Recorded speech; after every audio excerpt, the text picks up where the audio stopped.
ہاں ایک پہلو ایسا ہے جس کے حوالے سے حضور کی عظمت ہماری سمجھ میں آئے گی. حضور ایک انسان کی حیثیت سے کیا تھے, ایک باپ کی حیثیت سے آپ کا کیا طرز عمل تھا. ذرا یاد کیجئے, جگر گوشہ رسول حضرت فاطمہ بطول رضی اللہ تعالیٰ عنہ وہ حاضر ہوتی ہے, ابا جان دیکھیے چکی پیس پیس کر یہ گھٹے پڑ گئے میرے ہاتھ میں, یہ کنویں سے پانی لاتی ہوں, مشکیزیں کہ یہاں پر بدیاں پڑ گئی. حضور اب تو عام لوگوں پر بھی آسانیاں ہیں, لوگوں کے ہاں غلام آ گئے ہیں, کنیزیں آ گئی ہیں, مال و دولت آ گئی ہے, مجھے بھی کوئی غلام کنیز عطا ہو جائے. اور آپ کو معلوم ہے یہ لخت جگر نور چشم محمد کی سب سے پیاری بیٹی صلی اللہ علیہ وسلم, کوئی شک نہیں اس میں, فاطمہ کیا بیتی ہوگی حضور کے قلب پر. لیکن فرمایا کیا بیٹی, یہ دنیا کی چیزیں ہماری لیے نہیں ہیں, میں تمہیں اس سے بہتر شے دیتا ہوں. تسبیح فاطمہ ہر نماز کے بعد 33 مرتبہ سبحان اللہ, 33 مرتبہ الحمدللہ, 33 مرتبہ اللہ اکبر کہہ لیا کرو. لیکن سوچ لیجئے دل پر کیا گزری ہوگی صلی اللہ علیہ وسلم. حضرت عائشہ سے پوچھئے, حضرت خدیجہ سے پوچھئے, حضور کیسے شوہر تھے, آپ سے زیادہ خواتین کے حق میں نرم, گھر کے کام کا جھاڑو دے رہے ہیں, کپڑے جو ہیں بوسیدہ انہیں سی رہے, گھر میں بیٹھے ہوئے, یہ کام کرتے تھے. بہرحال ایک بات میں آپ سے عرض کروں, آپ انسان کی جس حیثیت کا بھی ذہن میں تصور کریں گے وہ ساری حیثیتیں محمد میں موجود ہیں صلی اللہ علیہ وسلم. محمد حاکم کی حیثیت سے بھی ہے, محمد سب سالار کی حیثیت سے بھی ہے, محمد قاضی القضات بھی ہیں, محمد ہیڈ آف اسٹیٹ بھی ہیں, محمد بیویوں والے بھی ہیں, اولاد والے بھی ہیں, محمد 5 وقتہ امام بھی ہیں, جمعہ کے خطیب بھی ہیں, مدرس قرآن بھی ہیں, مربی بھی ہیں, مزکی بھی ہیں, اور ہر میدان میں بلند ترین مقام. کوئی ایسی جامع شخصیت ملے گی؟ ہمارے ہاں تو حال یہ ہے کہ جو خطیب صاحب ہوتے ہیں وہ 5 وقتہ نماز کیسے پڑھا سکتے ہیں, ان کا تو اونچا مقام ہے.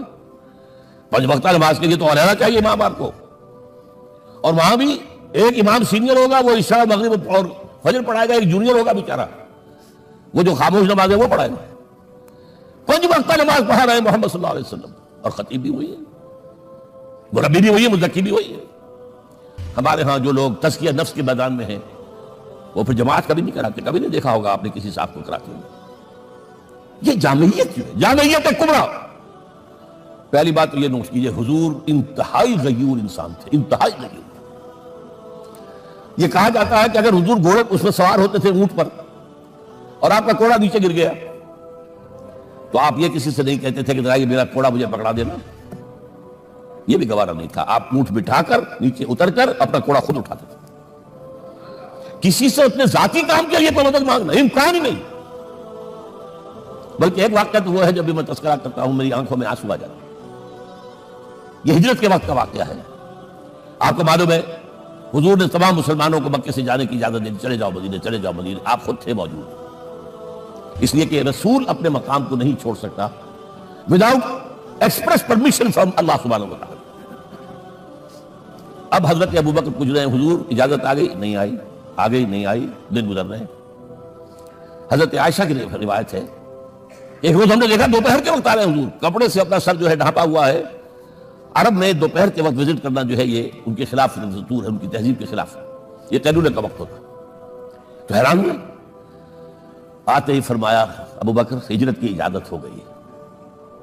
اب انتہائی خوشی سے اور بڑی امید میں کہ بڑی شاباش ملے گی, حضرت ابوبکر فرماتے عرض کرتے ہیں حضور میں نے 2 اونٹیاں تیار کر رکھی ہیں, خوب کھلا پلا کے فرما کیا ہوا ہے, یہ ہجرت میں ہمارے کام آئے گی.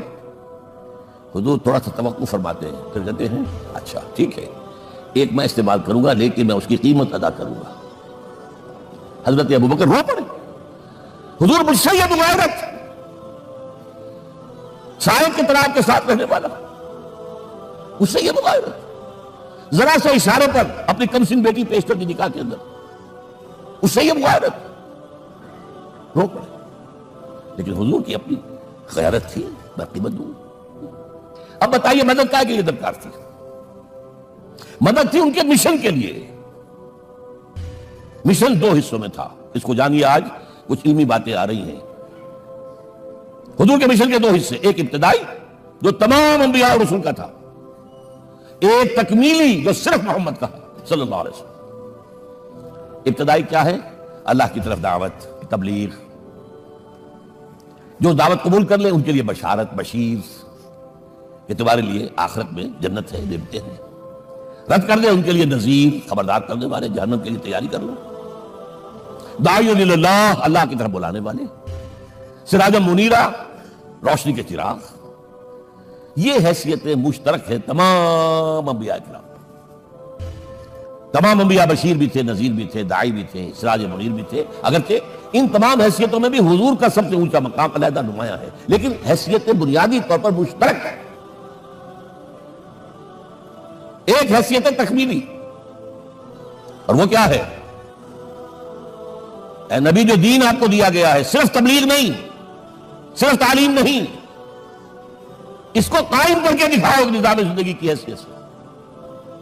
3 مرتبہ قرآن میں یہ الفاظ حضور کے لیے آئے ہیں، هو الذی ارسل رسولہ بالہدی ودین الحق لیظہرہ علی الدین کلہ۔